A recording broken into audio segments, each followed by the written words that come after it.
बालेश्वर जिला नीलगिरीर अन्यतम प्रमुख आकर्षण भावे नीलगिरी स्थित प्राचीन श्रीजगन्नाथ मंदिर एही अंचल जगन्नाथ संस्कृतिर मुख साक्षी।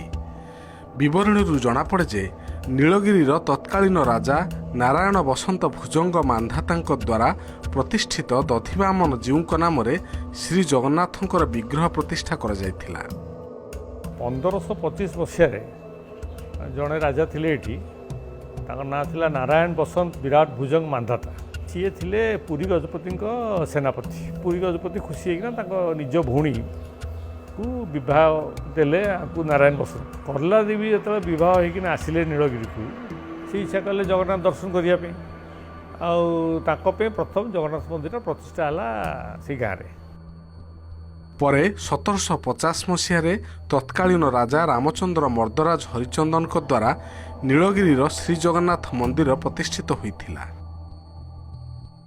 मराठा रूलर्स माने बालेश्वर पर्यंत पहुँची गले।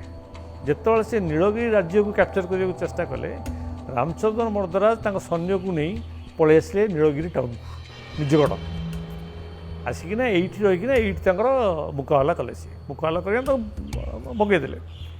सी जो ये रहीगले सी चिंता कले ना यहाँ जेहेतु मुहटा मु जंगल भीतर न रही मुहर रही जगिपारि मो राज्य को से कारण सी ये राजबाटी तैयारी कले।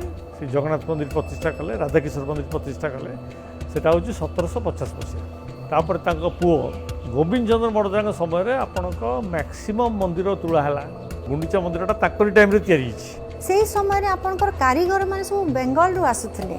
आपणकर नीलगिरी से समय बेंगल प्रेसिडेंसी सहित क्लोज थिला तेणु आपन को इंपोर्ट करने को पड़ी नथिला याडू छाडू पाखरु नहीं आसुथिले।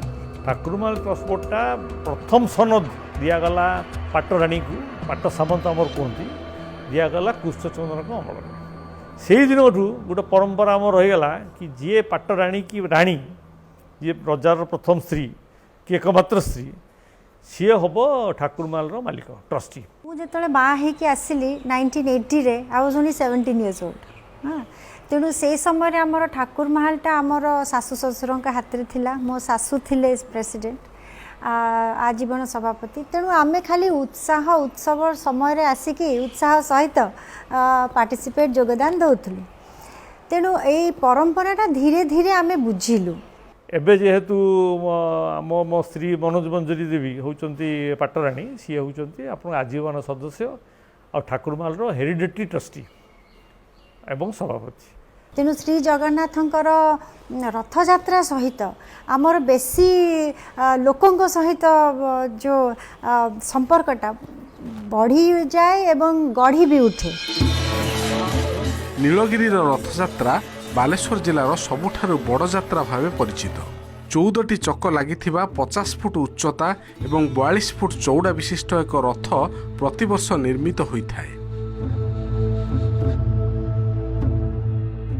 रथर उच्चता 50 फुट आउ चौड़ाटा 42 फुट। पूरी परंपरा फॉलो करू पूजा पटल रीतिनीति जहाँ हवा कथा पूरी अनुसार हुए किंतु रथ पहंडी टाइम रे आमर जो ठाकुर तीन ठाकुर जाती धाड़ी पहंडी रे जी आदि सेवक मु पहंडी विजय करकिना मंदिर रत्न सिंहासन पहंडी विजय करकिना निए रथ पर्यंत रथ चढ़ेकिना आसे रथ उपर मोर किसी कार्यक्रम ना। ठीक पूरी परंपरा अनुसार एठी मध्यम राजा साहेब हेले आदि सेवक जगन्नाथ सेवा से करती। राणी साहेब जी सी केवल एक वंशानुक्रमिक सेविका और ट्रस्ट बोर्ड से सभापति रही आस। आपणकर देखंतु पुरी रे जो भाव हुए से भली एते आडंबर एते नीति समस्ते करि पारंती। पुरी रो जदि किछि सामंजस्य देखिली मु नीलगिरी रे देखिली। एठी हमर तकिया छोट छोट तकिया रे पहाड़ा पड़े ता ऊपर तकिया रुहे ता ऊपर छोट छोट विग्रह थिले। से कुनी कुनी विग्रह को टेकी टेकी गोटे पहंडी विजय सेमती होउतिला। ए 2015 रे आमे तांको पूरी भाली परिवर्तन करिछु। तीन ठाकुर रथ चढ़ला पर से दिन राति सीट रुहंती रथ उपरे तार दिन रथ टଣା हुए।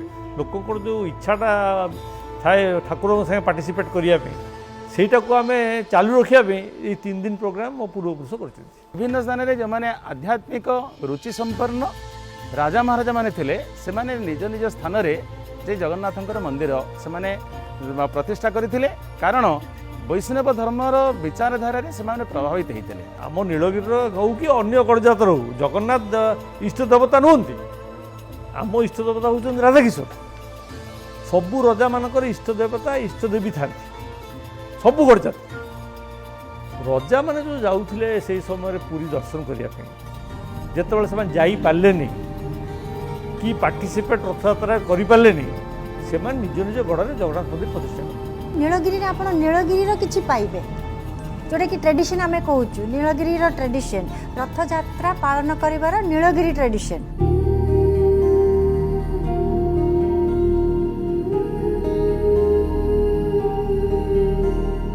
नीलगिरी जगन्नाथ मंदिर रे जो भोग प्रस्तुत होची ये भोग वास्तविक आमर जो पुरी जगन्नाथ मंदिर रे जो भोग प्रस्तुत हुए से ढांचारे एठी भोग प्रस्तुति होची।